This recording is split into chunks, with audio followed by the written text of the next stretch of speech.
তো গাইস, সকল কেমন আছো? সবাই ভালো আছো আশা করি। এই ব্লগটা দুপুরবেলা স্টার্ট করছি। বৃষ্টি ফিষ্টি আসতে পারে, হালকা হালকা মেঘলা মেঘলা আছে, কিন্তু বিশাল গরম পড়েছে, রোদ্দুরও বিশাল। আজকে ব্লগের কন্টেন্ট হচ্ছে আমার গাইস, আমাদের ঘরে খাট ছিল না গাইস, ঘরে খাট একটা ছিল। দাঁড়াও এক মিনিট, বলছিলাম ঘরে খাট ছিল না, আগে একটা ছিল, ওইটা গাইস ইয়ে করে দেওয়া হয়েছিল। ওর বদলে আমার মামা গাইস একটা খাট দেখে দিয়েছে। তো দেখায়নি, এই খাটটা লাগানো হবে, এর সাথে একটা আলনাও আছে। আলনাটা পুরো এই বুঝতে পারো পুরাতন। এইটা গাইস দেখি ভেঙে ফেলে দেবো। এই এটা ইয়ে টাইপের ছিল, এটা ইয়ে হয়ে গেছে, এটা ভেঙে ফেলে দেবো। শুধু আলনাটা থাকবে। কোথায় রাখবো গাইস? খাটটা অনেক বড় আছে, কিন্তু না একজনের মতো, একজন শুতে পারে, তবে থাক, একজনই থাক, বসা বসা হয়। ইলেকট্রিক চিপটা কি পড়লো একটা, চলো খাটটা একটু দিদি পরিষ্কার করছে, এই ঘাটটা এখানে বসানো হবে।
এবারে গাইস এগুলো গাইস ওর ওপরে বসাবো, টপ টপ করে বসিয়ে দেবো, বসালেই হয়ে যাবে। এবারে ফাইনাল লুক গাইস, লুক দেখাচ্ছে একেবারে।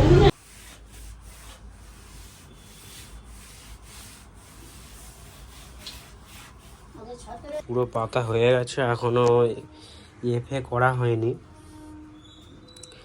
চাদর ফাদর দেওয়া ফেয়া হয়নি। একেবারে ফাইনাল লুকটা দেখাবো, চাদর ফাদর সন্ধ্যেবেলা হয়ে যাবে, সো তখন আবার দেখাবো।